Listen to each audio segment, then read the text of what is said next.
Hey everyone, Matt Straub welcoming you to the 2021 NBC Sports EDGE Fantasy Baseball Live Draft. We are excited to have you with us for the next couple of hours. We got a great group of experts here to draft a 12-team fantasy league. We'll be getting started in just a minute. Before we do, though, a reminder, if your drafts are approaching, you can get an edge on draft day with our premium online draft guide that is packed with rankings, projections, tiers, ADP reports, mock drafts, expert columns, and much more. And don't forget to use promo code DRAFT10 to get 10% off any subscription. Go to NBCSportsEdge.com/MLB Draft Guide to check it out. All right, we've got 12 experts here. We'll be drafting 20 rounds in total. This is a traditional 5x5 league with batting average. Quickly, let's run through the draft order here and introduce our experts. Picking first will be Drew Silva, then Sarah Langs of MLB.com, Chris Crawford of NBC Sports Edge is third, Howard Bender from Fantasy Alarm is fourth, Jen Piacenti from Fantasy Alarm and Sirius is fifth, Ian Kahn from The Athletic is sixth, Scott Pianowski of Yahoo, a veteran of numerous live draft shows and a dangerously smooth talker, is picking seventh. Ryan Boyer from NBC Sports Edge, Dalton Del Don of Yahoo are picking eighth and ninth respectively. And rounding this out, 10th through 12th, you've got from NBC Sports Edge, Corey Parson, Matthew Poliot, and DJ Short. I'm going to be joined by three analysts at a time for 5 rounds each as we go through this thing. So let's welcome in our first group. It is DJ Short, Scott Pianowski from Yahoo, Sarah Langs from MLB.com. DJ, you've been a real Iron Man in these things. I think this is your 23rd consecutive appearance in one of these live drafts. How are you feeling as we get this started? And I'm only 23 years old, so I've been doing this since I was a toddler. But no, it's one of those things where, it's a live broadcast. There's some pressure. There's been some previous years where I actually was in the draft, but I couldn't actually pick my own players. So I'm hoping this year that I can do that. Well, Scott, we welcome you back as well. What's your general strategy as we are a few minutes away from draft time? Anything you can reveal without giving away too much? Yeah, I'm glad I have a pick in the middle of the draft because I feel like I draft better then. I can maintain my focus a little bit better and maybe won't get slammed by a run that I can't influence. I would like to take a pitcher in the first round, and I don't know if the guys that I'm looking at will make it to pick 7, but I feel more comfortable because whoever you pick first overall in the draft may not be that dissimilar than the player somebody goes number 5 or number 6. I think this is a good year to have a middle spot. Sarah, you're picking second right after Drew Silva. What are your thoughts as we get this thing underway in a few minutes here? I was very excited to see that I have the number 2 pick. I'm hoping that the player I have in mind is still on the board, but, it feels like a very top heavy among some offensive players, at least, 3 to 4, maybe 5 guys who I would be thrilled to have any of them at number 2. So really looking forward to seeing who I am picking between at that point. We should say, this is a year where Mike Trout isn't going to go first, probably isn't going to go second, might not go third. So if you're drafting 4th or 5th, that's a pretty nice spot to be in because on the way back, you might get a superior talent. So it may not be such a bad thing to be 4th. Usually, maybe you're a little disappointed you're going to miss out on Trout, but this year you get him maybe in the middle of the first round. So it's definitely a new world as far as fantasy leagues are concerned. I don't think, rookie year Trout struggled a little bit, but really ever since then, he has been at the top of the first round. So this is kind of a little different, right? What I also think is unusual is a lot of seasons, fantasy baseball, fantasy football, if you won the number 1 pick, we would know immediately it's going to be this player. And this is a year where I feel like you can make a case for 4 or 5 different people. I don't think that there's a consensus number 1 overall pick. It could be Mookie Betts. It could be Juan Soto. It could be Ronald Acuna Jr. Some people are taking pitching really early. So it feels more wide open and more diverse this season than maybe it has been in seasons past. Yeah, I was sorry, but I was just going to say, especially a year where pitching is going to be so weird and there might be only a few pitchers you can really count on to throw a ton of innings, it might be worth it to take a pitcher number 1. Usually you wouldn't say that, but this year you could certainly make that case if you wanted to. I have already taken Jacob deGrom as early as number 2 in a draft. So, and I'll be honest with you, if he gets to me at 7, I don't think he will. And I know, I'm in the room with a notorious Mets fan, so that could be a problem. I don't know who Sarah's favorite teams are, so I didn't do my scouting here, but Hey, this Everyone, every player. You like That's every a good team. answer. Yeah, I hate that's every the poker team face equally, here. right? What would Keith Law say? I hate every team equally. So, there's no easy marks. You're supposed to. The poker room is if you can't identify the sucker in the first 30 minutes. I'm not sure who the sucker is in this room because there's 11 other people who really understand baseball. So we're off here. The draft is underway. Drew Silva's on the clock. Yeah, all the pressure in the world on Drew here. And there it is. He took Ronald Acuna Jr., followed by Juan Soto, who we just mentioned. Sarah looks like got exactly who she wanted because her pick took about a second and a half. Sarah, you want to talk to the Soto pick there? Absolutely. I've spent the entire offseason researching Juan Soto, talking about Juan Soto. I had him as my number one right fielder on MLB Network. It was a tie with Mookie Betts, but I had to put someone one and had to put someone two. And I just think Soto is the absolute best hitter in the game right now. He has a Ted Williams Zips projection. So I was really hoping I would get him at number two, and I'm very excited that I did. Yeah, when you look at his baseball reference page, it's just all black ink. It's just numbers that don't make any sense. And I love the Ted Williams comp. You don't throw out a Ted Williams comp, often, maybe once every 30 years. But I feel like Juan Soto is that type of guy. I'm sitting here with a 7 pick. I was really hoping to get Jacob deGrom. I see that he's been sniped by Ian Kahn. So don't invite him next year. Yeah, I'm going to go with the next best thing, Jacob deGrom. I'm sorry, Garrett Cole. I really preferred deGrom because, look, no DH. It sounds like in the National League, crazy that baseball can't come to a consensus on that before the season, but it sounds like no DH. So I think that makes deGrom a little bit safer than Cole. But based on the settings we have in this league, which the offensive settings don't have a bunch of, there's not a 4th or 5th outfielder. There's no utility middle spots. I think having a horse at the front of a rotation is a priority get. So with the 7th pick, I'm going to take Garrett Cole. Yeah, that makes sense. I mean, the volume he's going to give you, the strikeouts, I think that's a really good pick here. And for Juan Soto, he's not, or at least not necessarily a 5 category fantasy guy, but remember, he's been talking and he wants to maybe steal 30 bases. So that would certainly be, it would just be a bonus to everything he can do. We all want to steal steal 30 bases, DJ. We would all like to do that. Yeah, there's something to be said for having a high floor with that first pick, but also knowing they're on the escalator. That we probably haven't seen the best Acuna season yet. We haven't seen the best Soto season yet. So it's like if Soto plays the way he has or Acuna plays the way he has already, you feel good about it. But that there's probably an MVP season percolating in these guys too. Right. That's what's kind of fun with these guys. The top few, everyone you just mentioned, even Tatis and Soto and Acuna, I mean, we haven't seen anywhere close to their best yet, right? And so it's interesting compared to maybe Trout being a number 1 pick last year. Trout's incredible, but we sort of know the incredibleness of Mike Trout. He seems to find a way to get better every single year, but it's a known quantity. So it's interesting that we know these guys are really good, and yet we don't even know what they could do this year in a really good way.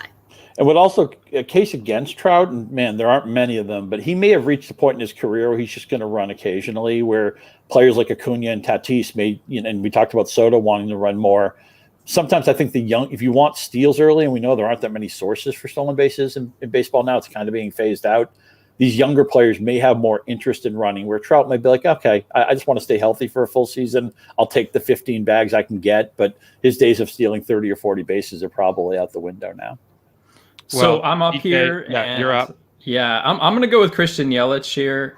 I'm kind of just willing to throw out last season. Mm-hmm. I want to forget 2020 for all sorts of reasons, but yeah, Christian Yelich is my pick here. I think he's a really solid bet to bounce back, given his history. He's also one of those players who benefited from the in-season, from the in-game video, and it does seem there's going to be in-game video access this season. So I think that's big for him. I love the home ballpark. Just given his track record, I just want to throw out last season altogether. So I think he has a really solid chance of bouncing back and basically being an early first round value, which is what we thought going into last season. So I'm going back to back here, and I have to take a pitcher. And the top 3 are off the board. Not really a surprise. My number 4 starter this year is Darvish.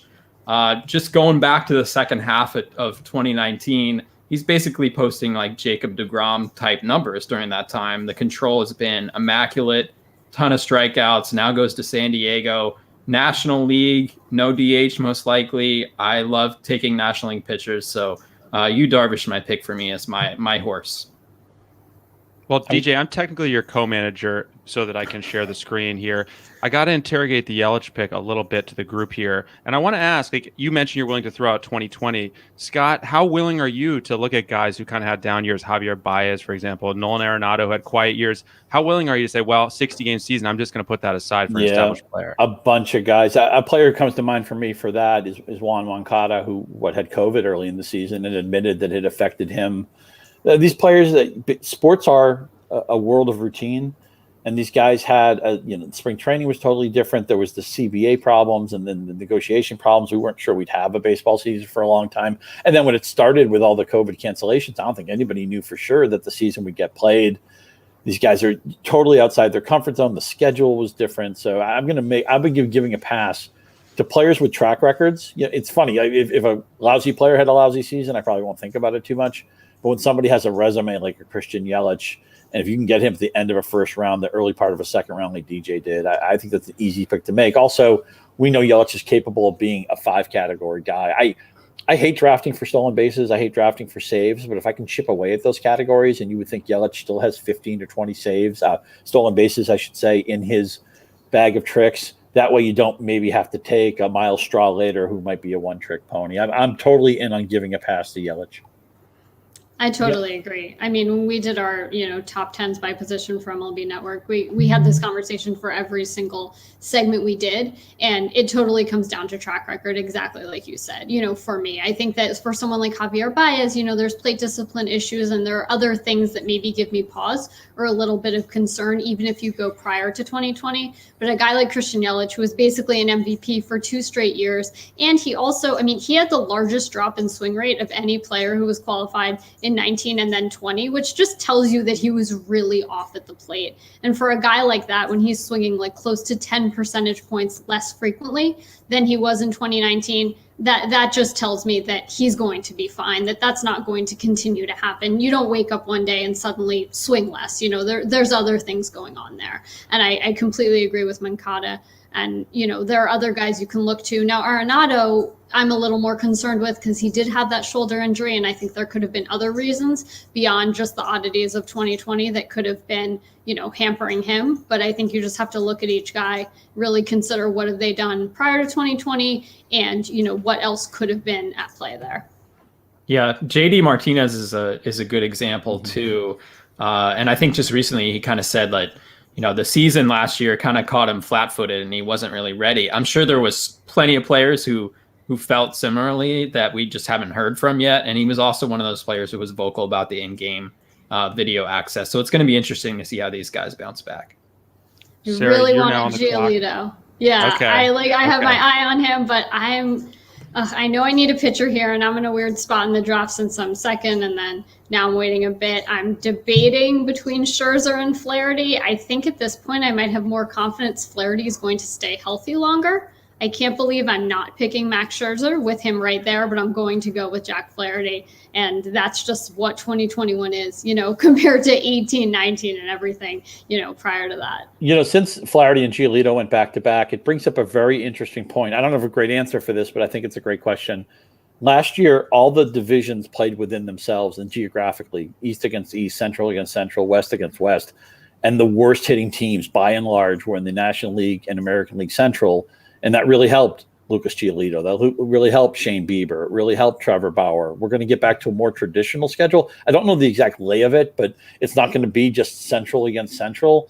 And so I wonder how much that may ding a Giolito or a Flaherty, guys who I love, and I will be very active to draft them in the second round. They'd be great picks here. But I just wonder, now that the schedule will shift back a little bit more to something traditional, if they'll lose that edge that they had last season. It's interesting. You can look at it from both perspectives. Was it the hitters? Was it the pitchers? This came up a lot with Trevor Bauer, I feel like, in the discussions about him before he actually signed. And, was he only really great last year because the Central was so bad? Or was the Central bad because he was great and because all these other guys were great? Great point.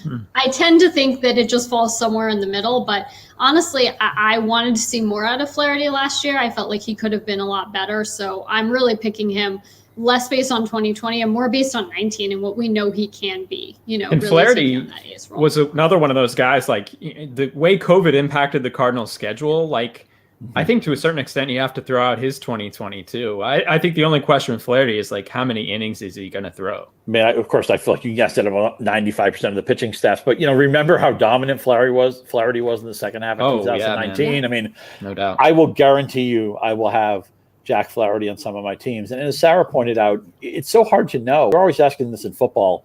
Is the Chiefs offense so good or is the Jacksonville Jaguars defense so bad? And sometimes it's hard to really tell who gets credit for an outlier performance. But I love the idea that Flaherty, I thought he was a Cy Young guy to bet on last year. A lot of things went wrong for him. I'm going to proactively take him in the second round when I can. Obviously, he's long gone when I get my pick now. I'm going to go to a guy, Alex Bregman. I think Houston's another team. It's hard to know what bucket to put them in. They had all the scandals. Obviously, the video went away. But he's still at such a prime age. And I feel like the things that he does well, he's always hit well on the road. I don't think some magic beans or some slight cheating edge might have made Alex Bregman a potential MVP. He could have coin flip with Trout 2 years ago. I still think his upside is he could be a top 5 pick in fantasy next season. Did you see that, by the way? Scott was just talking there. I was for a second was starting to think he's about to auto pick, and then he just seamlessly, with about 6 seconds left, takes Bregman. Cool very customer. Very smooth drafting. Hey, if 13 years of Yahoo haven't taught me how to maneuver the draft room, then something's gone horribly wrong.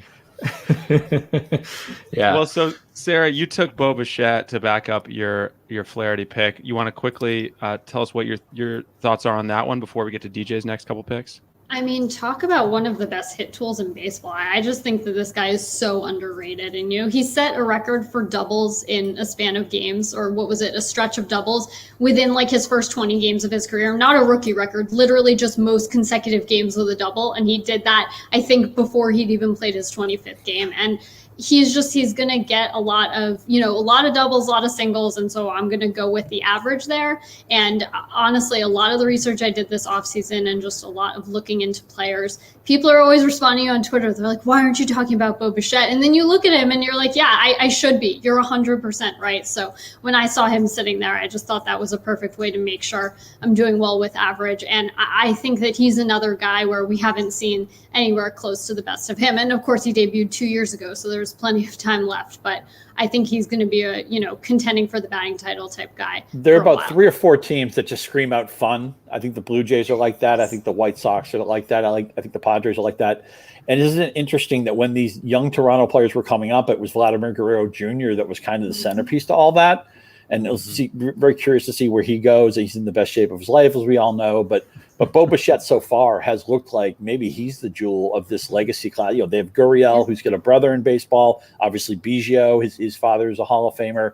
It's just funny that Toronto seems to be this whole legacy team where everybody on the roster has some ties to a previous baseball star. And the other thing to think really about too. Oh, sorry. I'm sorry. Is really, really great too. I mean, I think that just to your point, I think the two of them were overshadowed and Gurriel as well, just by Vlad, especially in that first year, but just to both of them, especially hitting. Another thing in the Blue Jays hitters' favor this year is, they're going to be playing in ballparks, which are very hitter friendly for maybe 2/3 of the season, maybe even longer. So I think that's a huge, huge deal.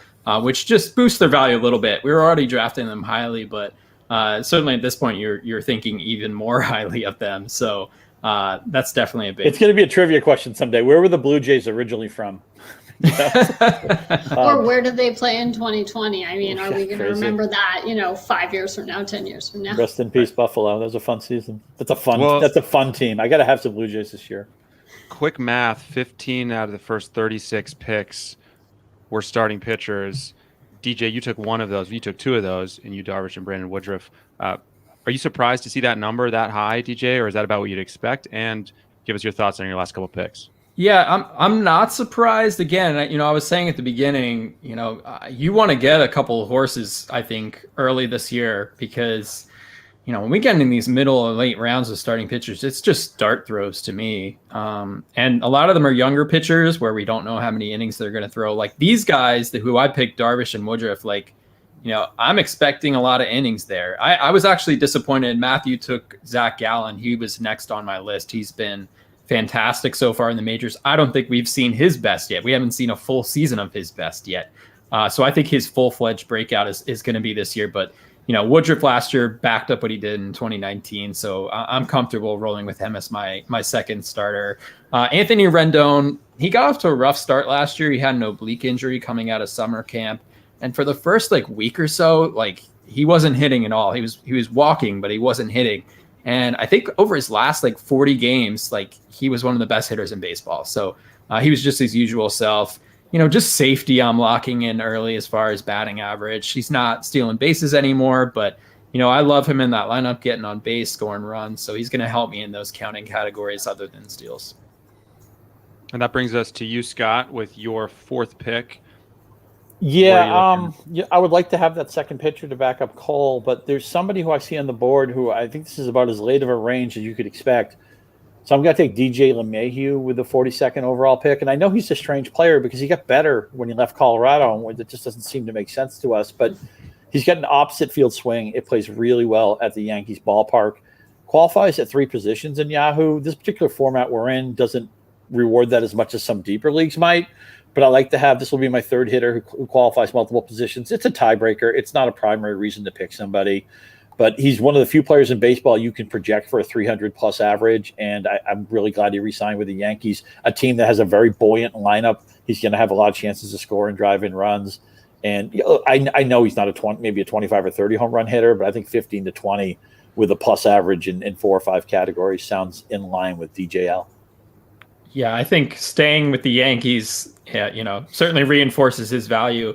We kind of don't know what's going to happen with the baseball this year. That's kind of been an ongoing discussion. I think Blake Snell said on Tuesday that, the ball certainly feels different and he's more comfortable throwing his breaking ball, expects to get more movement on it. So that's going to be an ongoing story. But, LeMahieu, maybe he won't hit 20 home runs, but I think you're pretty safe to say he's going to hit for average. He's going to get on base. He gets that volume with the Yankees in Yankee Stadium. You have to feel good about that. And I want to be careful where I don't want to get into a situation where everybody who doesn't look like Aaron Judge or Giancarlo Stanton, I don't trust their power. I mean, people are still going to hit home runs. It's hard to actually know the proper measurement to quantify that. I think that's over my head physics wise. So I'm considering it, but I can't say there's a major player I'm not drafting him because he's going to lose a bunch of home runs. It's still, the error bar feels very wide on something like that. Well, DJ LeMahieu is a fun one with that because his hard hit rate is not noticeably high. I think he's in the 30s on qualified guys from last year, but his hard hit per swing, I think he was 5th or 6th. So that's just telling you how measured those swings are and how much success he's having. So hard hit per swing is just going to divide by swings as opposed to dividing by all batted balls. So when he's swinging, he is probably making hard contact. Is every 95 plus mile an hour batted ball a home run? No, but you're more likely to get into that range, especially at Yankee Stadium. So I remember too, he's a god when it comes to hitting to the opposite field. And in a game where we've never seen as many strikeouts and swing and miss in baseball, when I can find somebody who's a contact god, I just think it's a really good way to live. I'll mention also one of my favorite players just went in the 5th round, Whit Merrifield. I like him so much that I've come up with the Whit Merrifield All-Stars, the guys who kind of late bloomers. Luke Voigt's one of those guys. Another multiple position qualifier. We know that he'll run and have some power, probably hit around 300. Although I like Sarah, what she came back with Jose Abreu. Anytime you get a reigning MVP in the 5th round, you've probably done pretty well. Well, exactly. Sarah, your first 4 picks, you used about a combined 11 seconds of clock. You had to think about that 5th one a little bit. Are you happy with the Jose Abreu pick? Yeah, so as I said, I had Whit Merrifield all ready to go to press draft, and of course he got taken right before. Definitely all in, think he's pretty underrated out there in Kansas City, and he's really reliable. He has the longest consecutive games played streak active right now in the majors, and that goes back a couple of years. But, Abreu was another guy I had my eye on. I was kind of choosing between him and Vlad Jr. It felt a little soon for Vlad Jr., but it was, a known quantity in Abreu, who's still really good and has been really reliable, since he got to the majors in 2014. Or Vlad Jr., I am all in on the best shape of his life. And I watched him in Winter League and he looked really good, but I'm going to go with Abreu for now. Yeah, how do we feel about Vlad? Just converting, because he hits the ball hard, but a lot of it is on the ground. What do we do with that? I think a lot of it, from a fantasy perspective, it's projection. You don't want to be too late. You want to hit it just the right time, but it hasn't worked out so far. It's such an easy joke to just put BS OHL in a hashtag and laugh about it. But we could all see that Guerrero was carrying extra weight, and that's the type of stuff that has an effect on you, especially over a 6-month season, 8-month season if you add in spring training and maybe the playoffs. So to me, him losing weight shows he's more serious off the field. He's eating better. He's maybe being smarter about his workouts. I know it's an easy joke to make, but to me, it seems like maybe he's a more committed player. I just want to see him elevate, as you mentioned, that ground ball rate, because since Little League, anyway, I don't think any ground ball has ever turned into a home run. Yeah, I think it's a good thing to see. I mean, sure, we hear it, 15 million times on the first day of spring training, but to really see that with him, when that's been a concern and something that was said about him from his prospect days, it just seems like a really good sign in the right direction. He's still only 22. I mean, he's still so young. And even though Soto and Tatis are already putting up MVP caliber seasons, it doesn't mean that Vlad Jr. can't do that this year or next year. So I'm still very high on him overall, Yeah. We're very spoiled. I know we're about to wrap up our group here, Matt.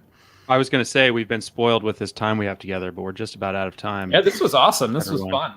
It flew by. DJ is going to make one more pick. So why don't you give us a closing thought here, DJ, as you send us off? I'm gonna take Tim Anderson here. I'm not gonna pick him just yet. I'm gonna wait a few seconds. Oh, I love him. I know he's very, batting average, BABIP heavy, depending. He's almost like 400 BABIP over the past 2 seasons, but he's fast. He's that kind of guy who can keep that up, gets the volume near the top of the lineup. Let's hope Tony La Russa keeps him up there. But gives you power, gives you speed, so I feel good about him here. Remember, he is an outlier BABIP, but he's deep enough into his career that he's earned ownership of that to some degree. So don't hold the league average against him. Yeah. One of my favorite players. And when a player doesn't walk a lot but can still hit for a plus average, you get more juice from his average because you're going to get more at bats. And to the BABIP point, I mean, his expected stats are also really good over the last 2 years. So, the quality of contact he's making, it's like 286, 287 expected batting average the last 2 years, but that's within the top 10% of the league. So even if, there's that BABIP, difference there, I'm going to give him some credit for the fact that he's making really good contact. The smarter something he's changed. The smarter your league is, the more he's been underrated the last 2 or 3 years. I can't say, and I think being at the top of that Chicago lineup, which looks unbelievably loaded, I think that's a great pick in the 5th round. Thank you, All Scott. Right. Well, what a nice moment we ended on there. DJ, Scott, and Sarah, thank you guys so much. Good luck the rest of the draft. Thank you. Yeah, this was fun. It's a lot of fun. Thanks for having us. All right. See you guys. Yeah, we're going to bring in a few more here in a second. A quick reminder before we do, it is not just draft season. March Madness is on the way. The NBA starts back up tonight, and NHL is in full swing. An Edge Plus premium subscription will now give you access to our tools across every sport that we offer. Dominate your MLB draft, take down an NBA GPP, and get an edge on your March Madness wagers. And don't forget to use promo code DRAFT10 to get 10% off any subscription. Go to edge-plus.nbcsports.com to learn more. As we get ready to welcome in our second group of drafters, we've got Drew Silva. Oh, there's Jen Piacenti from Fantasy Alarm. Drew Silva and Matthew Poliot from NBC Sports Edge. Hey, guys. Drew, since you led this draft off, and I wanted you to give us your thoughts on the proceedings and your squad so far. I do not like picking first this year. I'll say that off the bat. Pitching has gone by so fast. So by the time it got back around to me at pick number, 24, there was just not no guys that I wanted left. I like the top tier aces, and then I think it really thins out. So I've wound up with 3 players who are outfield eligible in a 3 outfielder league. Yeah, to be honest, I don't like my team at all. So, yeah. Wow, I didn't expect that. Well, Matthew, how do you feel about your team? Can you offer us some optimism about the picks you've made? I've seen better, really. I don't have my ace. I don't have my top 5 outfielder, but at least I'm filled in the infield now. I got Albies, I got Ramirez, I got Story, so I'm pretty happy. It's okay. All right. Drew's not happy. Matthew's pretty happy. Jen, let's get a temperature check here. How are you feeling? Yeah, I'm okay with it. I like it. I don't love it, but I had that awkward 5th pick where you're like, okay, do I really pass up Mike Trout? Can I pass up Mike Trout for Trey Turner just to get the steals? And the answer ended up being no. I went with Trout. This guy's projected for probably 47 home runs. I know he's not going to steal as much, but I kind of believe in dad power.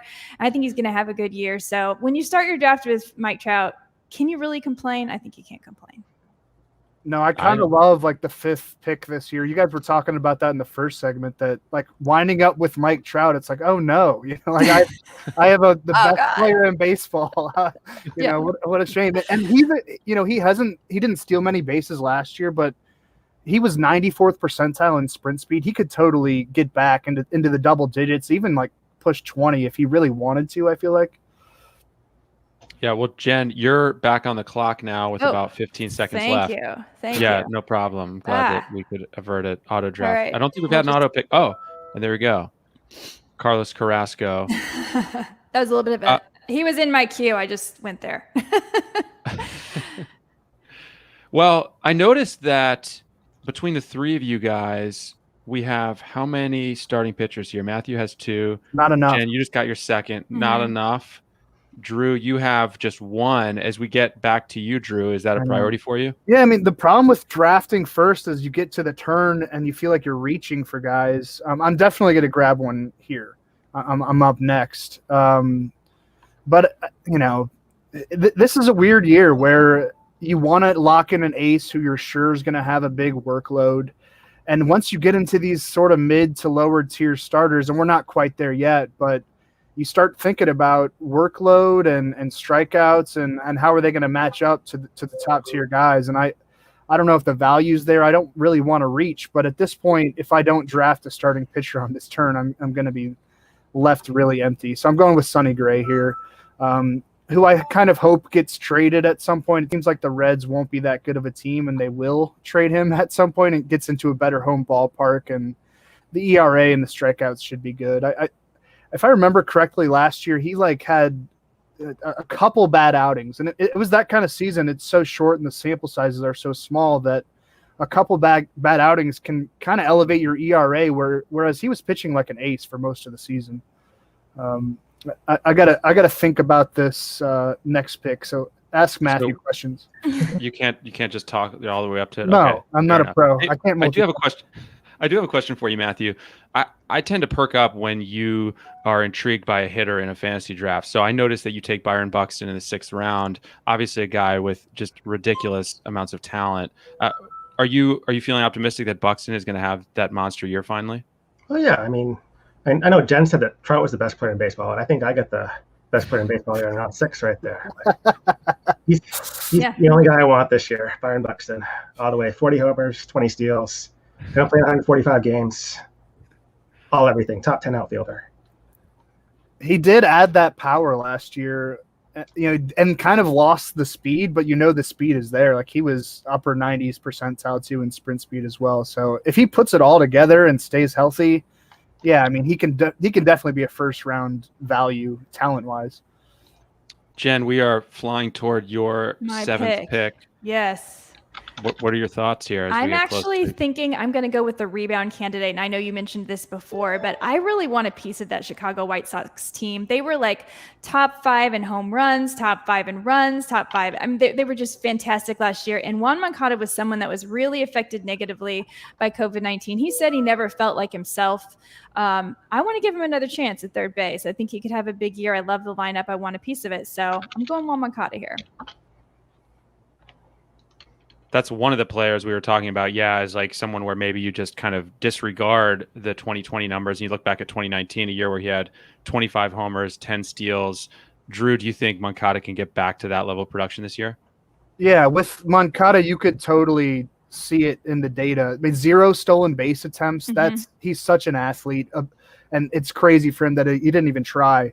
And the big drop in hard hit rate, exit velocity. It looks like the profile of a fatigued player. And he got diagnosed in late June and said it affected him into November.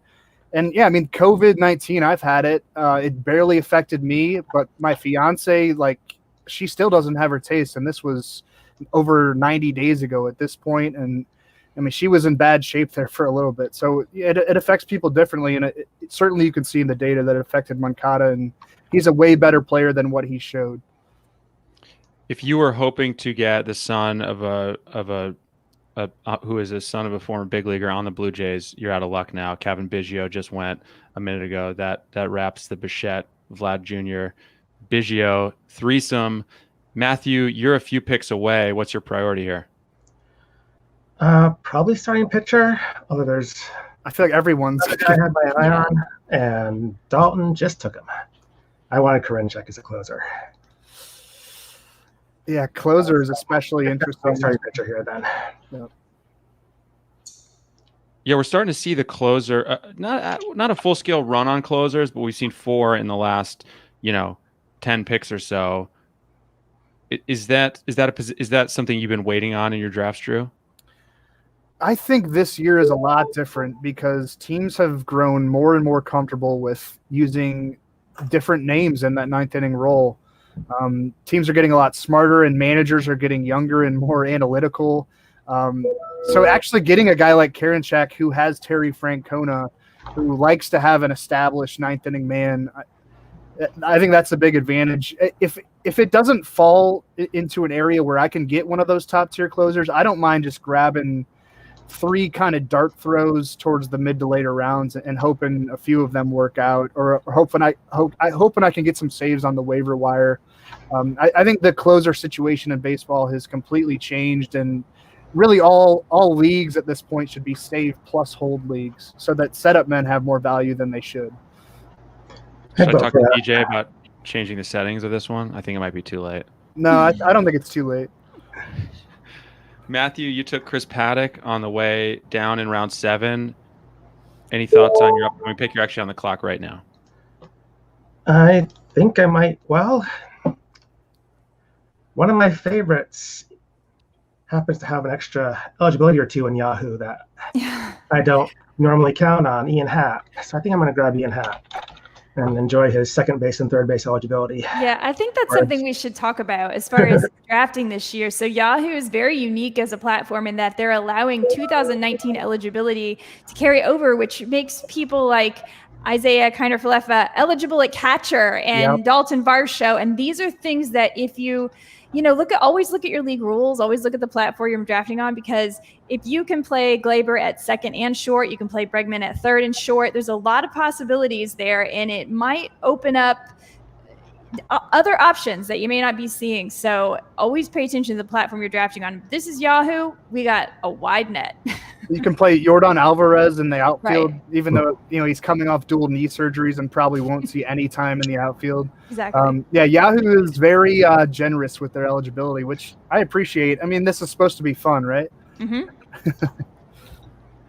Jen, as you look through your first 7 picks, is there any area where you feel like you've got to make it a priority here, or are you just going for best player available? I'm probably going to go back and circle back to pitching one more time. My debate now is, do I want to worry about relief pitching or starting pitching?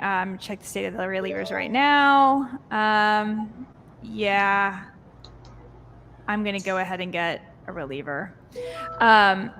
I've heard a lot of you guys say that you really like to prioritize the ace. I'm of the opposite mind. I don't trust any pitchers this year, to be honest, really any of them, because of what happened last year and how different it is, because they are creatures of habit with their arms. So I can't bring myself to draft a pitcher in the first or second round unless I'm like at 9 and DeGrom falls to me, then yes. But I haven't wanted to reach. I've wanted to take players around the 3rd or 4th round, like a Flaherty or a Gallen. I feel just as confident trusting them as I do a lot of the other guys, because when I'm drafting, when I'm setting up my teams, I think if I get a pitcher, I get a starting pitcher, he contributes to 4 of my categories. He'll never contribute to saves, but he'll contribute across 4, hopefully, unless he gets injured. And he plays once a week. My hitters, my Mike Trouts, my Bryce Harpers, my Starling Marte, they should be playing 6 to 7 days a week, contributing across 5 categories. I feel like it will be easier to stream the pitchers. That's how I approach it. And I trust the pitchers less than ever. And I know for some people that says, oh, that makes me want to lock in an ace. But DeGrom's kind of injury prone. Like at that 5th spot, I was always going to take a hitter. There was no way I was going to reach there for a DeGrom or even a Cole.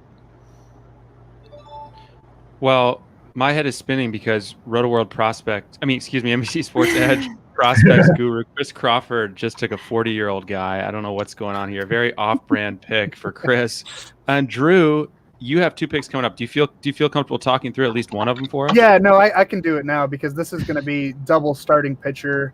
And I'm going to go with Zach Greinke, who he's going to lose it at some point, just throwing 90-mile-an-hour fastballs up there. But I trust the ERA will be pretty good, and that the strikeouts will be like 1 per inning, maybe a little lower than that. And then I'm going to go with a young guy here too. So I got the veteran, and I think he still has rookie eligibility, Ian Anderson of the Braves, who came on strong last year, 1.95 ERA, 41 strikeouts over his first 32 and a third regular season innings. He was even better in the playoffs, a 0.96 ERA in 4 starts in the postseason against some of the best teams in baseball. 22-year-old who's got a wicked changeup, and he was building towards becoming like a 150-inning starter last year. So I don't think they'll necessarily treat him with kid gloves like you would for a guy at his age who's only made 6 career, regular season starts. I think they're going to let him go, and the Braves might need him too to kind of be their ace or something close to it. It's interesting. We talked about, do you throw out the, some of the down years guys had like Baez and Yelich? On the flip side of that, someone like Anderson, who was so excellent in such a small sample size. Matthew, I'll ask you first. Is that something that you approach with caution after that 60-game season, where someone was so much better than expected in a shortened season? Yeah, who are we talking about? I'm sorry. Ian Anderson of the Braves. Oh, no, I love Ian Anderson. I mean, for all the reasons you just said, he's going to be top 30 starter, I think. And no, he can't pitch 180 innings, but hardly anybody's going to pitch 180 innings this year. So I'd gladly take him now. And he actually, because he pitched in the playoffs, and usually as fantasy analysts, we don't really talk about playoff numbers. But this year, you might as well use it because it gives you a larger sample size. And so he's got, a sample size that is up there with most starting pitchers. And man, the numbers look good for what he did in that stretch. Jen, I saw that you took Will Myers, a guy who had a 959 OPS last season. Tell us why you're potentially excited about that pick. So I actually really am excited about that pick. I know a lot of people think last year was very fluky for Will Myers, and I understand why. I mean, he's shown that he has power prowess before, but nothing like last year, and he actually batted for average last year. And if you look at his expected batting average, it was perfectly in line with what he actually batted. He is swinging less at first pitches, and I went and I broke down some tape of his new swing he claims that he worked on. And it really does look different. I don't know. I play tennis, so I kind of feel like I was bonding with him when he was working on his swing. I play in a very traditional way. I square my shoulders. I use my body for the power. That's what he started doing. He used to have his shoulder open, so he didn't get the full weight of his body into the ball. He's squaring them up. In addition, he's also bending his knees a little bit. So now he's getting that force from the ground to add to the power. I think he may be onto something. And because he's in that Padres lineup, I think they're all inspiring each other to be better. He's going so late, 10th round. Where did I just pick him up? 10th round? 9th round? Late 9th. 9th, 10th. I feel like at first base, unless you're going to go for a Freddie Freeman, why not give Will Myers a shot? I really like Will Myers there. He is a cheap way to get a piece of that Padres offense, or at least a relatively cheap way. Well, Matthew, you just took another starter. What are your thoughts on Urquidy? Just one of my favorite pitchers. I love his stuff, and he's another guy who had COVID last year and wasn't that he took some time to recover. His strikeout rate wasn't what you'd like, but the effectiveness was still there, and I think the strikeout rate will bounce back. I think he's one of my favorite starting pitchers this year. And they might have to lean on him more, with Framber Valdez having fractured his thumb too. Some of these teams are going to be forced into using these pitchers. It's like a game script type thing where you might find bigger workloads just because a team, loses pitchers and they can't keep cycling in, arms that aren't ready like we saw at a lot of points last year. And the thing about Urquidy to me is his command is well above league average, and his stuff is also above league average. He just needs opportunity. And as you said, he got a late start. But the Astros are continually being undervalued in all these drafts. I'm still finding people see they finished their season under 500. They didn't pay attention to postseason. They look at Jose Altuve, he batted 200. But as you said, if you turn that into a 73-game average instead of a 60-game or 59-game average, the numbers look a lot better. Same with Carlos Correa, another player that's really, really valued. Yordan Alvarez, everyone's forgotten about. So I find myself taking a lot of Astros in these drafts because people just forgot about them. They're mad about the cheating scandal. But if you want to win your baseball league, like, take the value. Well, guys, we have about half a round left before we're going to switch out to the next group. None of you have a closer yet, right? Matt, no, Jen does. I do. Jen does. Jen got Brad Hand. I mean, Drew, at this point, do you start like moving towards a saves punt, or are you going to try to pick up some cheap, cheap saves wherever you can? I'm a sucker, and I'll wind up grabbing maybe one this round, depending on who's there. I see Kenley Jansen is there. It feels like towards the end of every season he loses it, but he's pretty darn good during the regular season. Oh, there he went. So someone heard you. Heard you. Oh, of course they did. I mean, we're streaming this live, right? That's why you shouldn't talk about players before you want to target them. I mean, I like some of the crop that's there. I think Craig Kimbrell doesn't get enough credit for how he finished last year. And there's some interesting pitchers in there, but I don't know. I'll probably try to wait another round there, and I'm up all of a sudden. Did we, guys? I got to ask, because of the way this group started, are we feeling better about our teams after these last 5 rounds, or has the mood changed? Actually, you're like a therapist, Matt. You talked me through it. Good. Well, Drew, you've got the last pick of our 5 rounds together, so tell us what you're planning to do if you can talk while the clock's ticking, and then we'll say goodbye. I have no plan. I'm thinking I'm going Wilson Contreras here. I know it's a 12-team, 1-catcher league, but I'm pretty high on Wilson. Gary Sanchez. I can't do it, Matthew. I'll leave Gary for you. Gary Sanchez has the best raw power at the position. I'll say that, but I think Wilson Contreras is going to be super safe. And the Cubs haven't torn down their lineup yet. I mean, they traded you Darvish, and we thought that might start something where they would trade Contreras and Bryant, and if anyone would give them, something for Hayward, or you trade Javier Baez, it doesn't look like they're going to extend him, but they haven't done that yet. And so that lineup still looks pretty stacked. Now I got to focus on my next pick here. All right. Well, I'm going to thank you guys and say goodbye, because I got to get the next group in here as round 11 gets underway. So Drew, Matthew, Jen, thank you all for coming through. It was fun watching you guys draft for the last 5 rounds. Yeah. Thank you. Yeah, that went really fast. That was awesome. All right. We are now 10 rounds into this thing, and one of the best ways to prep for your draft is by, drafting. Oh, hi, guys. You're back. Check out our mock draft simulator to crank out as many mocks as you want for free. You can finish each draft in just minutes to help you come up with a strategy that will give you a winning edge. Just go to NBCSportsEdge.com/MLB mocks and start drafting. All right. We're getting into the second half of the draft now. 10 rounds down, 10 to go. Ryan Boyer and Corey Parson from NBC Sports Edge are going to be here, as well as Howard Bender. I see all 3 of you guys.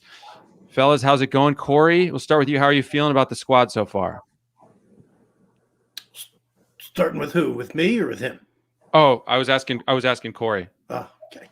But Corey's on mute. Corey's on mute. Well, then we won't ask him. Howard, how are you feeling about your squad? I'm feeling fantastic about my squad. You know what? I mean, it's good. It's rock solid. I mean, it's a 12-team league here where you're only starting 3 outfielders. I think I've got enough speed. I've got some good power, kind of balancing it out nicely. The overall decision of whether or not I'm going to punt saves completely, that's really kind of been my MO this entire off season or draft season right now, because you look at the high end closers, and once you go beyond them, there's very little job security floating around MLB. And the question is do I just chase saves throughout the year, or do I kind of pair guys up, so to speak? We talk about handcuffing in fantasy football all the time. The question is do we do that now with some relievers here? And try and do something like, Alex Colomé and Taylor Rogers with Minnesota. You do something like that. That might be the way I go about it for the late rounds. But other than that, I'm digging what I got. Corey, are we hearing you now? Yep, I'm here. I'm good to go. Sorry about that. No worries, man. No worries. So I got my cheat sheet right here, and I was listening to Howard talk, and it's amazingly I agree with him about the thing with the closers this year. So that's a good sign off the rip. But what I would say is this: so far, I like the way the team is coming together. Just trying to put together a couple of guys that can give me good numbers in a number of categories. So I like the way the offense is coming together. I wasn't really able to hop in there and get some of the pitchers I want, but I still think I was able to put together the best pitcher staff that I can so far. So, in the 12-team league, I think we'll have plenty of chances on the waiver wire. Matter of fact, I'm on the clock now. You are. You want to talk us through what you're thinking right here? Well, what I'm thinking with this one, I still want to get – I was thinking about getting the catcher, but I do want to get another bat in here. So I'll probably just go right at the top and hop on Matt Olson. He's a guy that can give me a little bit more of what I need in a couple of positions. Plays in that big ballpark, particularly to have, a good season this year. That batting average is not kind of where you want it for a rotisserie league, but I think Matt Olson should be able to, to come in there and not embarrass me in this draft. Ryan, we haven't heard from you yet. What are your impressions of how this has gone for you through the first 10-plus rounds? I'm thinking that I don't want any balls hit to my outfielders, because I have Eloy Jimenez, Yordan Alvarez, and JD Martinez in my outfield. So it's a good thing defense does not count in this league. Two guys that really probably shouldn't qualify in the outfield but do, and another guy who should be a DH but isn't.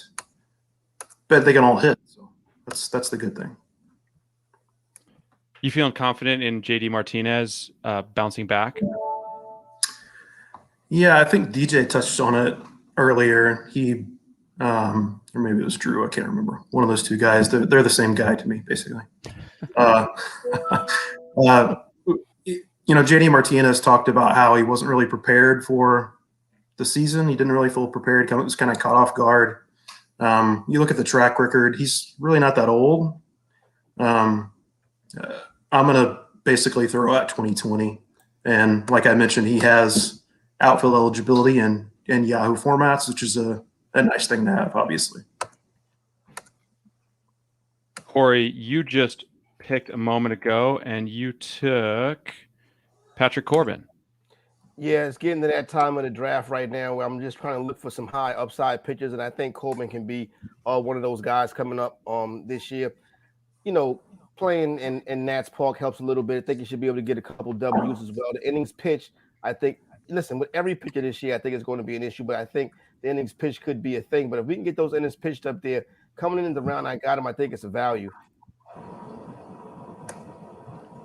And Howard, we're now a few picks away from you. You took Travis d'Arnaud with your last pick, preceded by Joe Musgrove. What direction are you headed at this point?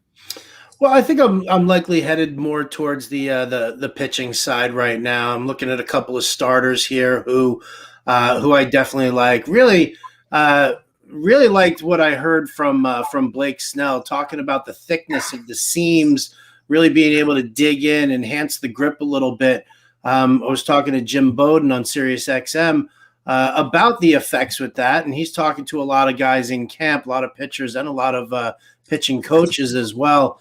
And what that's doing is it's really enhancing a lot of breaking stuff. And I think that's, one of the things that you have to look at with these pitchers, the straight fastball pitchers, it is what it is. But when you've got a guy who's throwing really nasty breaking stuff, well, then all of a sudden it becomes a little bit more of a fun thing to watch. So now it's like you find pitchers with really nasty breaking stuff, and you find a bunch of hitters out there, and you avoid hitters who are like Pedro Serrano, who can't hit the who can't hit the breaking stuff at all. And you're kind of steering your teams a little bit towards that. So if Jen does not take my guy, and she did not take my guy, you want to talk nasty breaking stuff. You want to talk a beautiful home ballpark as well. Give me a little Sixto Sanchez over here, and I'll make that pick with a big smile on my face. No, I mean, this Sixto Sanchez, my fifth starter. Yes, thank you. d'Arnaud and Sanchez were both in my queue, by the way. So thanks, Howard. Well, that is my pleasure. And actually, I knew that, Ryan, you and I were going to be on this together, just like I knew that Corey and I were going to be on together. By the way, Corey, just so you know, I always carry it with me. Carry it with me. This is the infamous dollar won on a bet with Corey, a basketball bet, no less, with Corey Parsons on in Tout Wars years and years ago. So I knew that I was going to be sniping both of you with all of your picks, and I feel great about it. I got to be honest with you. It's like this made my day. That's a good job, Howard. I figured that dollar would make an appearance tonight. We haven't talked about your loss to me in the Fantasy Football Kings Classic Championship, but we still got time before we get to that part of the broadcast. I'm sorry, my connection must have cut out over there a little bit. It just said Corey saying nice things about me, but that was all I caught. Well, Ryan, you wanted Sixto Sanchez, a guy with dominant stuff, but we didn't see him put up, eye-popping strikeout numbers or anything like that last season. What makes you optimistic that he might take a leap to the next level this year in a full season? Because he throws 100 miles an hour and has a nasty changeup. I think the thing about him that I really like, in addition to the stuff pops, obviously, anytime you watch him, but for a young guy, he has elite control and he keeps the ball on the ground. So maybe you're not going to get those monster strikeout totals just yet in his career, but I'm confident he can throw strikes. He's in a good home ballpark. I think he's just got a lot of things going for him. I know he's got a late start to spring here. I believe he had some visa issues. He hasn't pitched in any games yet, but not totally worried about that at this point. Howard, we just saw you take Ramon Loriano to back up the Sixto Sanchez pick. Give us your thinking behind that one. I love Loriano. I think he's got a good power speed combo. As long as he's got to get his head right. As long as he doesn't let the opposing bench coach goad him into charging the dugout and getting into a big fight. I love a lot of the skill set here. There's good raw power. There's really nice speed that a lot of people don't talk about a lot when it comes to Loriano. He hits atop that lineup there with guys like Olsen and Chapman behind him. I think that Loriano as a fourth or fifth outfielder in fantasy, he's going to give you what you want. I mean, you're going to get the 20 home run power, but you're also probably going to get like 10 to 15 stolen bases, could even be more if they let him run. So, there's a lot of potential here with Loriano. And I think that when you're building your team and, I've got speed from Mookie Betts. But then, you splash in a little bit from, Ketel Marte, you splash in a little bit from Loriano. And, you don't need to have that burner. You don't need to waste it on a one-trick pony like an Alberto Mondesi or a Miles Straw even with that. So I think Loriano is going to be a guy who, you can kind of see him fall in a lot of drafts. Not a lot of people are on him because, he missed some time last year. And I think that that's a great way to sneak up on the rest of your competition. Ryan, you just added a little velocity there with Jordan Hicks. Are you happy with that pick? Yeah, speaking of Sixto's triple-digit velocity, I feel like Hicks is being really underrated in drafts. I think because people aren't sure that he's going to be the closer, but I'm 99% sure that he will be the closer. Speaking as the resident Cardinals fan on the panel, I think Mike Schilt wants him to be the closer. Believe he had his first Grapefruit League appearance today. He hit 100 on the gun. They were saying he hit 102 in live batting practice the other day, and one of the beat writers said that he's being treated basically like any other pitcher in camp. So Tommy John is like 18 months in the rear view for him at this point. I think Hicks is going to close, and he has certainly the potential to be one of the elite guys. Corey, we saw you take Rhys Hoskins, right? Yes, we did. You pleased with that pick? What do you like about Hoskins this upcoming season? Well, listen, it's a position that I'm kind of strong at, but why check my swing at this point? Obviously, with enough utils and stuff, is a lot of different ways that you can pull them in there and shake the lineup out. But when you look at, what he was able to do last year with the power numbers, the batting average, once again, another player that's going to struggle with batting average, but he's going to get the at-bats. The power should be there, driving a couple runs, get over the plate too, and score some runs. So I'm just trying to make this one of the best offensive teams in this league. Well, and we're about to see you pick again here. You're on deck, 2 picks away. What are you eyeing next? You can eye another bat here, or thinking about another starter? I'm gonna have to get a pitcher on this one, and I think I just got snaked on one of my guys, so that really stinks right there. Of course, that would happen while I'm on the clock. So let me go over here and check my cheat sheet right quick. Excuse me, Bender, while I look at my cheat sheet so I can figure out. It's okay, Parson. You take your time, man. You take your time. I'm good. So Howard taking a lot of pleasure in this. So I can figure out what I'm gonna do next in this one right here. No, but you know what? I'm just gonna go ahead. I hate doing this, but see, that's commentary that you love hearing somebody else say in your draft. Oh, I hate doing this, but I guess I gotta. I'm gonna go Gonzalez and try to get some of those strikeouts. You know, Marco Gonzalez. It's a stretch right there at this point, but I was on the clock, and I think Bender made me nervous.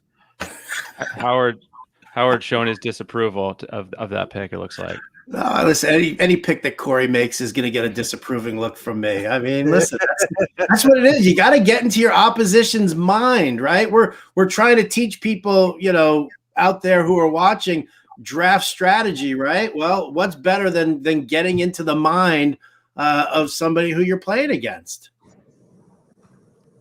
Ryan, you just took Dylan Moore, kind of a fascinating player. A guy with some power and some speed.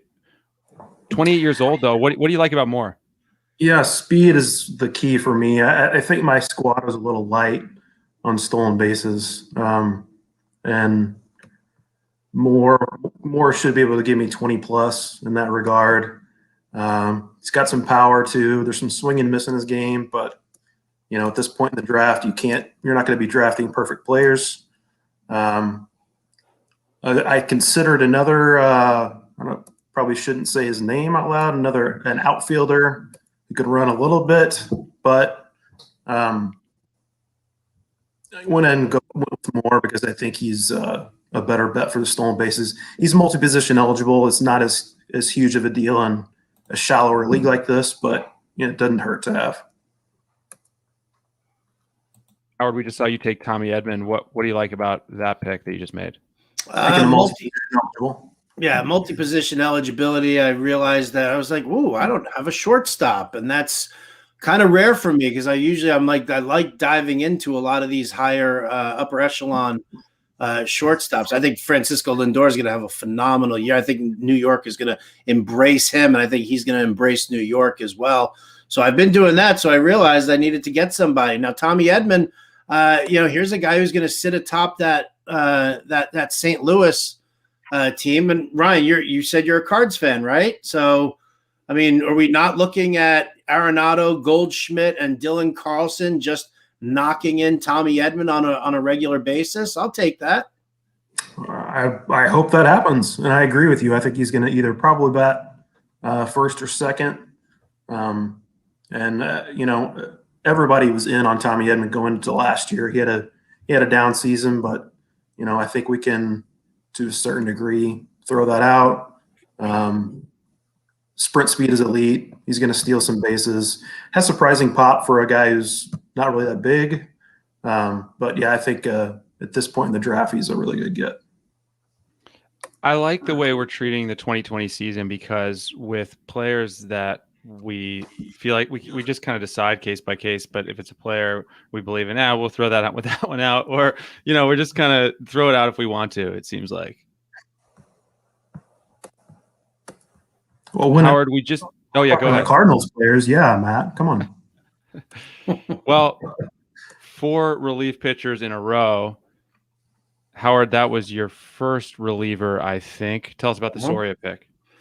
Well, I mean, without divulging too much information, perhaps Stefan Crichton might be lingering around in one of the back end of the draft. You're at this point right now where you're looking at these relievers, and it's more about grabbing bullpen now as opposed to just grabbing the guy who you hope is going to get the save. So, I look at a guy like Soria, who an established closer, Arizona. Listen, is Arizona going to be a great team? No, they're not going to be a great team. But could Soria, who he showed you when he was with Kansas City that you can close out a number of games and not be on a great team. So, to grab Soria, yeah. Do I need Stefan Crichton later on in this draft? Absolutely. But that's where I'm at with the relief pitchers right now. And, I've kind of filled out the majority of my roster here.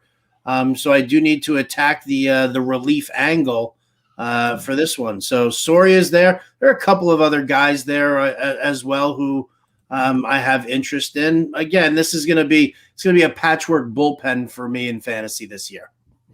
Is that your All right, man well, guys. cave? Oh, Howard. What's that? Is that your man cave you're in?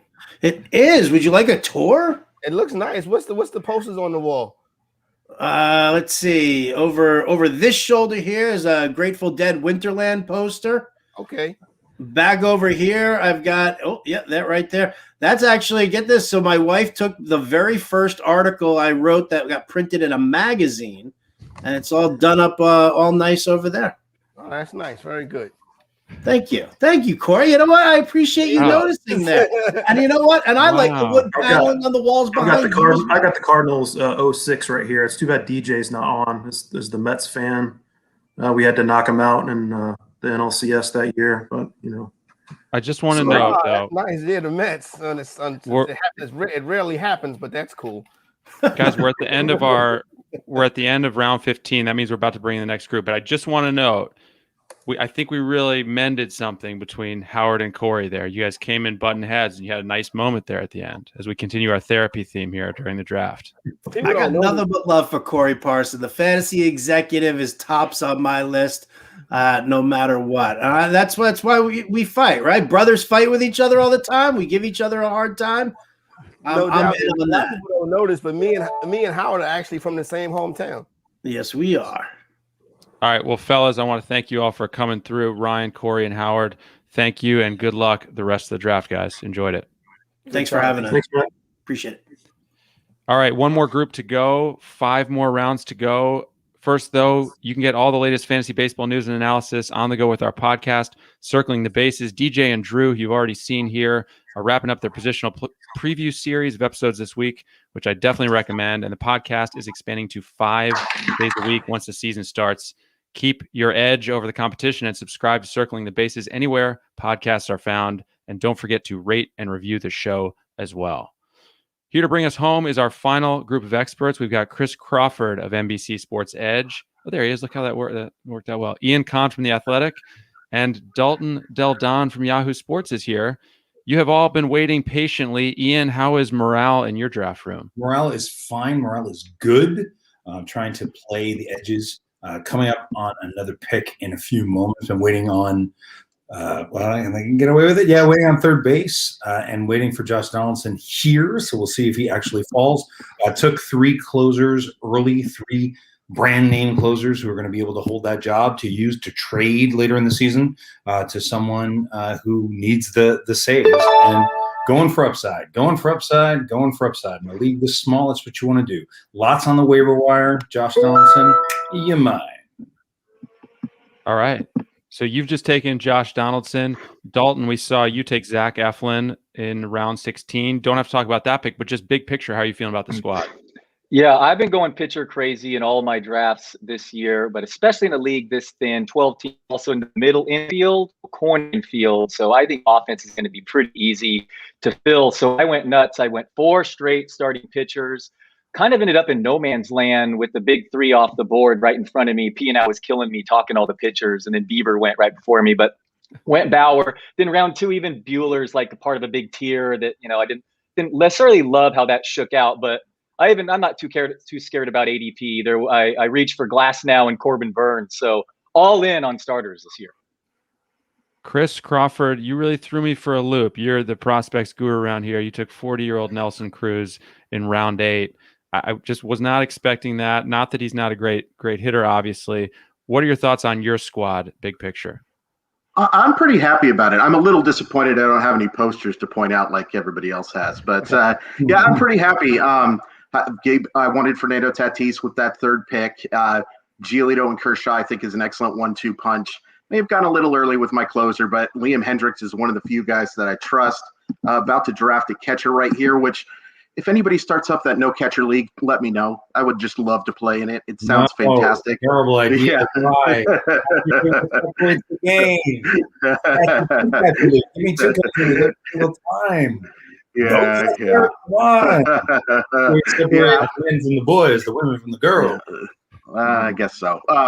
But yeah, overall, pretty happy with my team. I got some young talent in Bohm to go with the old man in Nelson Cruz as well, and that bat isn't slowing down anytime soon. So pretty happy so far. Ian, can't help but notice Shohei Ohtani pitcher. Yes, sir. Shohei Ohtani parentheses pitcher. What are your feelings on Ohtani? Obviously, one of the most intriguing players in any fantasy draft as a pitcher this season. Did you guys see his start the other day? His 1 2/3 inning striking out 5 guys. Yeah, I cannot get out of my mind his in 2019 when he was showed the best stuff in baseball or top 5 stuff in baseball. So to get him at 150, even though I'm not getting the upside of having him as a utility player because of Yahoo, the way that Yahoo splits the player is very exciting. I'm very happy. Yeah. You know, I'm going, like I said, if you look at what I've done, it's upside with DeGrom, Strasburg, Alcantara, who is, I think, a very good pitcher. And if Ohtani comes through remotely close to what I think he could come through to, adding it with Savali, I'm feeling good about my pitching. But in this format, with so many players like this, you don't need, like, necessarily to get the guaranteed. You want to go for upside, because there's so much on the wire. There's so much on the wire that I just did the AL Labor draft, the AL Labor auction this past Sunday. To go from AL Labor AL only to this league is like going fishing with no fish to going fishing in like a private pond that is filled with trout, Mike Trout, and so that's my feeling tonight. I'm like a pig in slop, feeling good, just deciding how I want to finish up. Yeah. I did the NL Labor for years, and he's totally right, Ian. It's totally different here. That's why I'm going position scarcity, 4 straight starters, and then Real Muto, a catcher. And I was debating Alonso. He fell. It's going to be a monster. Great grab there. But I went Baez just because of the shortstop. But Alonso, I already regretted. I made a note to tell you, good pick with that one because he fell so far. You know what's interesting? If you looked, I grabbed DeGrom first. Then I went for Mondesi at 19. Why? And then I went for Tucker at what I think was 31 or whatever. Why? I want to get my speed. I want to get my saves. I want to get my power. I'll fill in my average. Like, that's what I'm saying. In a league like this, like, just get the numbers. Get the big upside. You're gonna, and now I'm up. Well, you got to figure out what to do. All right. While you're figuring that out, speaking of upside, Chris, why don't you give us the case for Gavin Lux this season? I mean, it's pretty simple for me. This was a guy who was the second best prospect in baseball last year and ranked very high on all of my lists when he was eligible for it. Technically not a prospect still because, MLB has rules that say who is and who isn't a prospect technically. But I like Lux a lot. I love that Los Angeles lineup. I think they're going to give him a chance to play every day. All of the quotes have sounded good.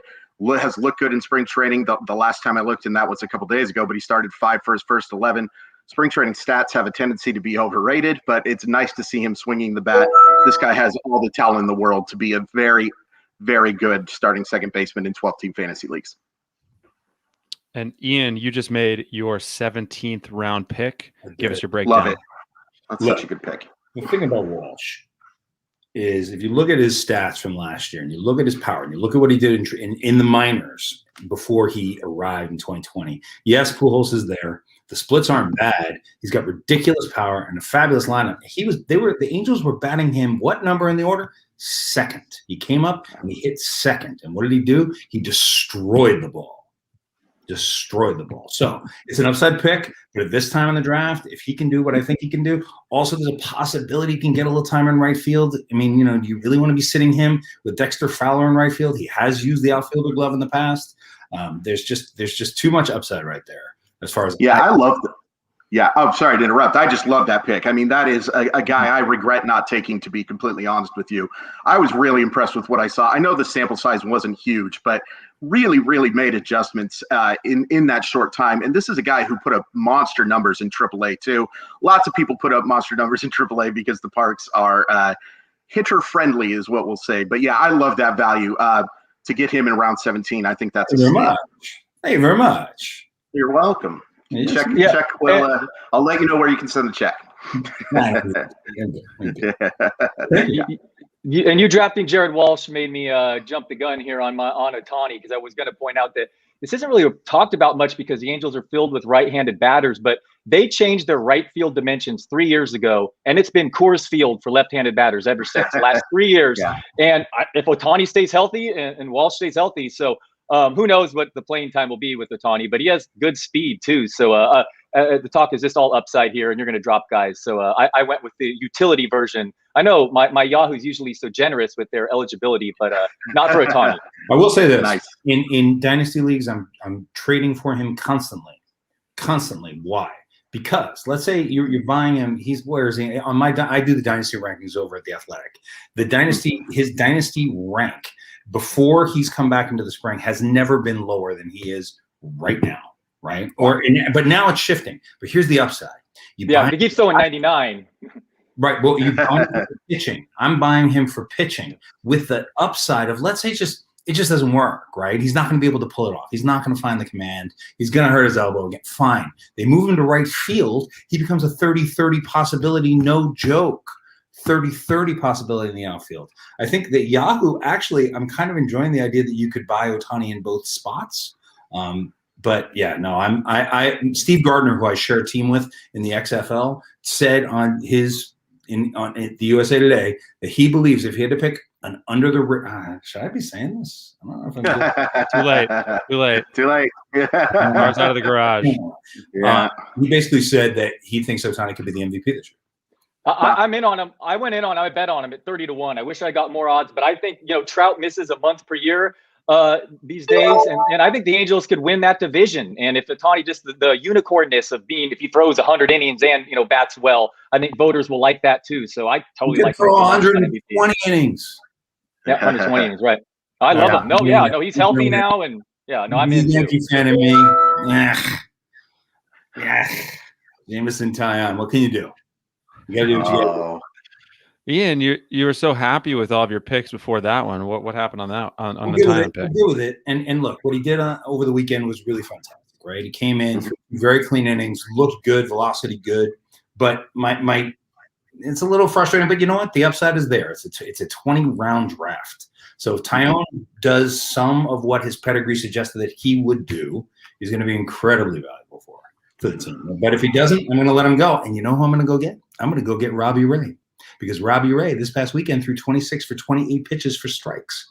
That is correct. 26 for 28. If he harnesses that stuff, even in that division, Robbie Ray, yo. Robbie Ray. I just grabbed him for $4 in AL labor. And I'm feeling good about it. Chris Crawford, your 18th pick is upon us. I'm debating. Decision in? Yeah. Well, it's kind of in. I'm debating between it looks like about 7 guys here who have eligibility at infield and outfield. I was really high on this guy coming into the season last year, and I still believe he's going to be a good player. I'm going to go with Nick Solak. I just really believe in that bat. I love that swing. I think he's going to be much improved, and I loved what I saw from him in 2019 in a season that I know that we've talked about this ad nauseum on these chats, but a season that I'm actually counting, 2019, I really liked what I saw from Solak. So, and the fact that I can play him at second base, third base, also help in the outfield, gotta love that. So, thought about a few other guys. There's one other guy that with that eligibility that I might be taking with this next pick as well. But yeah, happy to get Solak this late. Any strong feelings in the room? Oh, there's a pause and play. Could you really not taking 2020 seriously at all? Well, no, I mean, like most of it is being super hyperbolic and hoping that people laugh at the stupid things I say. But I will say that 2020 is mostly about me, because especially with pitchers, especially it's that ramp up was so difficult on so many guys, and then the sample size for some of these batters. So as a prospect guy, I'm using my most of my, for lack of a better term, scouting acumen for some of these guys, but the sample size for most guys was just too small for me to take super seriously, if that makes sense. Can I give a slightly different point of view on that? Absolutely. Okay. Because I do a show called Under the Radar on the Athletic Fantasy Baseball Network. If you don't mind if I give a little plug to it, I do it with Eric Van Riper and Nader Rufino. Comes out on Tuesdays. Hope you like it. It's kind of fun. We kind of do what we're doing here. What I like to look at and what I think is very important when it comes to 2020, I look at how the players are reacting to the challenges. Sure. Look at that from a long term, from a character perspective, because that's what I'm always looking at. And now I'm going to take the guy that I was afraid that you were going to take, Chris. And David. Oh no. Because if very nice. That was definitely one of the debates. Yeah, I could be nice and chill because I got everything covered. I got Jared Walsh. The team is covered. Everybody's fine. Now we'll just have a laugh. But what I'm looking at is I'm looking at how guys handle the adversity. When I play the game, I'm a professional actor. That has been my past, right? So that's what I look at the game from a psychological perspective, right? I'm trying to understand, like, what is it that makes these guys tick? And watching their struggles in 2020 and then their response. Like, I'll give you one thing. Yohan Moncada recently came out and said that he did this music video. I don't know if you saw the music video. As soon as I saw that he did that music video, I dropped him about 15 spots in my dynasty rankings. Why? Because baseball is a very hard game. It's very challenging. And if you're not giving everything that you have towards this very challenging game, you're going to struggle. Javier Baez came out this past week and spoke to that, saying right after we won the World Series, everybody was like, hey, do this, hey, do that, be part of this. And my game suffered. That's what he said. So I'm actually looking. Whoever took Baez, I think that's a smart pick. I think that there's a bounce back coming for Baez. If we look at him going in 2019, where is he being taken? Going in 2020, he was like third round. Now you're getting him in the 67th pick, the 70th pick. I think there's a lot of upside there. So I always think that just watching baseball players play the game, struggle in the game, challenge in the game, gives me a tremendous amount of information.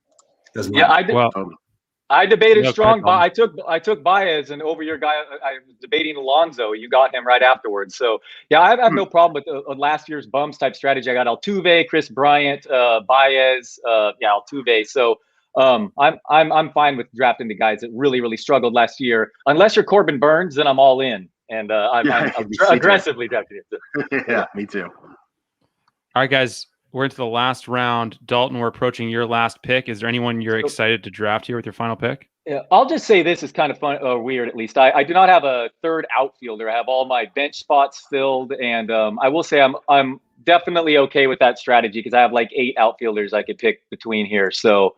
I think outfield is relatively deep, so I'll just go Schwarber with the change in venues. This year with Washington, I like the change in parks there. But yeah, waiting. That's what I would say. I waited on to my last pick to fill my third outfielder, and there's plenty that's going to be available on the waiver wire. So I think outfield's pretty deep if you're in a league this shallow. Ian, we're approaching your final pick. I'm going to reach. Reach? Let's see it. I'm going to reach. Well, we can't see it yet. You can't give us a clue either. Oh, now you can give us some clues. You want a clue? Let's figure it out. I'm going to take somebody who was not very good last year, who was not very good at all the year before, but who I think has the upside to possibly harness that 96-mile-an-hour fastball, that 91-mile-an-hour sinker style pitch. I'm taking that dude. Nice. Yeah, I like Kikuchi a lot this year. I think that's a really solid pick. And I think we saw glimpses of what he can be last year too. And that's, the small sample size, again, small, but there were moments where he showed that swing and miss stuff that gave him such a high contract. I have to take a reliever here because I guess that's just the law in the 20th round. And I'm going to go with one of my favorite stories from last year and Daniel Bard because how good of a story is Daniel Bard? I mean, come on, to be out of baseball for basically enough time to see your kid go from kindergarten to high school, basically, and then to be a solid pitcher. And I think he's going to get that closer spot. It's nice to have saves. So Daniel Bard's such a cool story. Can I add one more? That's a very cool story. And it goes along with the psychological part of the game. Okay. My wife is saying, where are you? Here we go. Here's my yes. Kikuchi, right? Kikuchi comes over from Japan. In a new world. I just remember back to when, what's his name? Oh, the genius, the right fielder, Suzuki retired, and he cried. He held him and he cried. I was like, this is a man who's going to go through it this year. He's going to have experiences this year. It's going to take time to adjust. It's what I say about players who come to New York. It's going to take you a year to settle in. This is a man who's changing his entire culture. So anyway, that's why Kikuchi makes the 235th pick. There you go. Well, the final pick of the draft has been made. It's Jonathan VR. Guys, we are pretty much at the end of our time here. I want to thank all 3 of you for coming by. Chris, Ian, Dalton, much appreciated. Nice job. Look forward to seeing how it all plays out. Thanks, guys. Cheers. Thanks for having us. Thanks. You bet. Thanks. All right. DJ and Drew are going to be back here in a second to give us a quick postmortem on the draft. Before that, though, The baseball season is a long one. It can be a challenge to keep up with the daily grind, especially if you're in multiple leagues. However, our League Sync tool can make that much easier for you. Use League Sync to help you identify top waiver wire picks, set your optimal lineups, analyze trades, and much more. League Sync is available in our Pro tier of premium products. And don't forget to use promo code DRAFT10 to get 10% off any subscription. Go to edge-plus.nbcsports.com to learn more. As we welcome in DJ and Drew for a quick aftermath discussion of this thing. Guys, it's over. It flew by. DJ, What were your thoughts on the draft? Anything that really stuck out to you, big picture or small? Well, I think the big thing for me was, the whole position scarcity thing. And obviously this was, a pretty shallow league. So I understood what Dalton's plan was. And I actually kind of wanted to do something similar, but I chickened out. I took pitchers with 2 out of my first 3 picks, but then I didn't pick another starting pitcher for, I think, another 10 rounds. But I did take 2 closers basically back to back. Hader and Raisel Iglesias. So that was one of those things too, where I'm like, it's a shallow league. I don't want to take any chances with these closers. I don't really love. So I did secure that. I secured the 2 aces early, but I think Dalton's strategy was really interesting. And I think over the course of the season, while coming out of the draft, I don't know if he had the strongest team on paper, if you look at the projected standings, but over the course of the season, I think his strategy could actually work out really well. Yeah, Dalton went with Bauer, Buehler, Glasnow, and Burns with his first 4 picks. Yeah. Drew, what stood out to you from this one overall? When we saw you in here, you were not happy with your squad. Did that change? How did you land at the end of this? Yeah, so initially I was just scared because I didn't have enough starting pitching, but being on with you, Matt, and Jen, who made the good point that in a league this shallow, you're going to be streaming starting pitchers. And I'm always comfortable doing that. I feel good about my ability to identify good matchups and starters that can put up some strikeouts and maybe get a win and limit, be good run preventers. So I don't love my starting staff, but actually the most recent segment, it was Ian who was noting that drafting in a league like this, and, all the people in here are, industry experts who play in deep leagues. And so it's almost like hitting with a donut on your bat and then, taking the donut off. To play in a 20-round league, a 20-round 12-team league with no corner infield, middle infield spot. I don't know. I feel good about it. I wound up drafting 4 different closers. I have Nick Anderson, Craig Kimbrell, Rafael Montero, and Anthony Bass. Maybe some of those guys will be trade bait down the line, or they'll get me some early saves. And then I'm probably going to stream some starting pitchers, and I feel really, really good about my offense. I think it's really diversified between power and speed. And I think probably in a 12-team, 20-round draft, everyone feels pretty good about their team right after. So, yeah. The thing about, if we were to play out this league, I think we would be so uncomfortable because it is just such a shallow league that when weird things start to happen in the beginning of the season, you're like, do I drop, Justin Turner? He's my last starter. You know what I mean? You're going to be faced with all sorts of weird decisions where in an experts league, everyone would be taken if there's corner infielder, multiple utility spots. So I love the concept of putting, fantasy analysts in a league that's this shallow, because if we were to actually play it out, it would be really weird territory. Well, most people play in leagues like this. I mean, Yahoo is the biggest format, and it's very generous. Every segment that you hosted, Matt, they were talking about the position eligibility and how it's crazy to see that all these different players are eligible at different positions. And a lot of people play on this platform, and it's fun. That's what I said on my segment. This is supposed to be fun, and I don't know. I had a lot of fun tonight. I feel good about my squad. I say we play this league out. I'd be into that. What's funny? I didn't notice this until we started drafting. Austin Nola is eligible at first base and second base in addition to catcher. That was it didn't really tip the scales for Austin Nola, but I was just how about that? And I love you, Yahoo. Thank you for doing that. Yeah, I mean, I was upset with my first I drafted 3 outfield eligible players within my first 5 picks, and in a 3 outfielder shallow league like this, that's not smart. But they're also eligible at, Bellinger's eligible at first base. Whit Merrifield's eligible at second, which is normal. But I don't know. It's general. You got to be conscious of the format that you're playing in and Absolutely. on what site you're playing at. And I don't know. I think it was a pretty good time, and hopefully our viewers and listeners learned a lot. Yeah, and the other thing I'll say is, like, as far as if you are playing in a 10 or 12 team league, like, yeah, you want to look at the, pre-draft rankings, the ADP, like that kind of stuff generally. But like, if you have a good feeling about a player and they're in like the 300s or whatever, like, don't worry about the ADP. Just take them, because a league, this shallow, 10 teams, 12 teams, like there's going to be plenty of like replacement level quality talent there. So if you miss on that player you have a hunch about, you can still go back into the waiver wire pool and be fine. So, if you want to make some bold takes, take some chances, like you can certainly do that in this league. Jared Walsh in the 17th round. Yeah. I love that pick, even though it's way ahead of his ADP. Nick Senzel, even, who probably wouldn't be drafted in a 20 team league or a 20 round league normally. There were a lot of players like Nick Solak probably wouldn't go in a 20 round league normally, but he's a guy with some power and speed that could be valuable in this sort of format. Yeah. Speaking of the eligibility, Drew, I don't know what you were thinking taking Ronald Acuna Jr., a guy with only outfield eligibility first overall. As questionable at best. It's fair to question a Ronald Acuna pick. I agree. What a bad player. We should say it's not true. I don't know, like we should mention this. If you're doing a Yahoo draft, you can, throughout the course of your draft, you can go and look at the projected standings. It can get a little dangerous if you're looking at that. I wouldn't look at that like too closely to try to win the draft.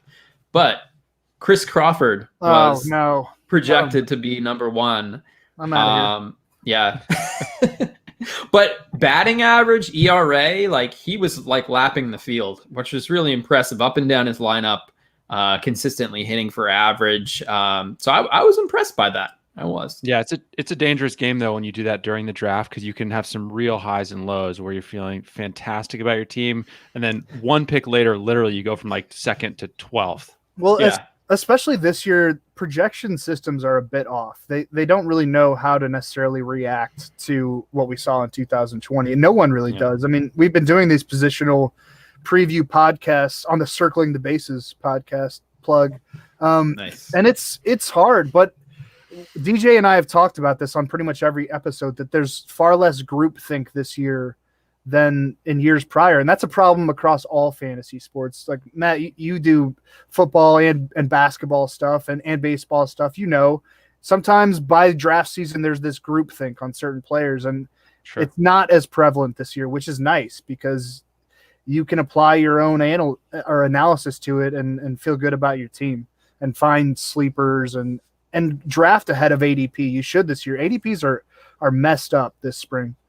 Yeah. I mean, for a while, especially like since Twitter's been around, like the word sleeper is like, it's not really, it doesn't exist, or at least it hasn't in previous years. Like everyone knows everybody's sleepers. But the interesting thing about this year is because of that small sample from last year and the unique circumstances, like there actually are sleepers this year. There are going to be players that are going to surprise us. There are going to be minor league players. There was no minor league season last year. There's going to be minor league players come up and suddenly they're throwing 98 miles per hour. They've gained power. Like crazy things are going to happen this year. And that's going to throw a lot of fantasy owners for a loop. Well, I was going to ask you, DJ, what do you think about drafting a guy like Jared Kellnick in a format like this? Should he be more of a waiver wire type? Are you really going to waste a roster spot on a guy who might not play for the first month?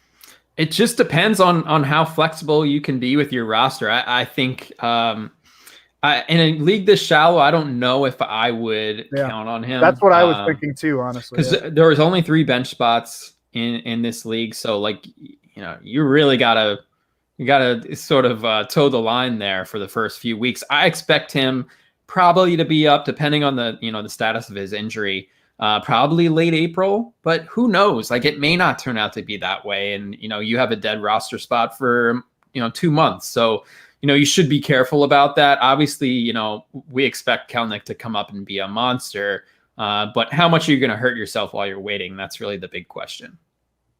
Well, Drew, since we just decided we're going to play this league out, you can go pick him up, stash him on your bench. No, he got drafted in like the did he? 18th round or something. Yeah. Oh wow, I missed it. Let's roast who drafted him. Work out a trade. Oh, it was Jen. No, she was on my segment. And she was great. Never mind. No, that's a great pick. Hey, well, you guys mentioned the Circling the Bases podcast a minute ago. Would you want to let's get a quick plug for that, guys? And I think we're going to have a written recap of the draft as well. So tell us about it. Yeah, so we've been doing these position preview episodes. There's been just the regular podcast version. Subscribe wherever you get your podcasts, Circling the Bases. But we also have posted all of the full episodes on YouTube. Each position gets a full episode. And, we try to keep these like kind of brief, but, they're generally like 45 minutes or so. So if you're willing to sit through all that, you're going to hear about all the top names at each position, but also like the sleepers, the values, even some prospects in some cases. So we've really gone in depth with these. We've covered every player position, and starting pitchers so far. We have 2 episodes of starting pitchers, and we're moving on to relievers early next week. So really going super in depth. So check it out on the NBC Sports YouTube page, and you can also subscribe to the podcast. Drew? Nice. And Dave Shevin, I think we're saying his name correctly. I'm saying it correctly. We'll be writing draft grades, right, guys? He's going to be giving out grades on NBC Sports Edge. Yeah, and I'm Dave's boss, so he better. I'm just kidding, Dave. I don't like this at all. No, I'm just kidding, Dave. Keep it real, man. Keep it real. All right, that is going to do it for us. Thanks to all of you for joining us today. Thanks to all of our experts for drafting. DJ and Drew, thanks for sticking around. Keep it tuned to NBC Sports Edge for fantasy baseball news, columns, draft strategy, and much more. Thanks again for watching, everyone. Good night.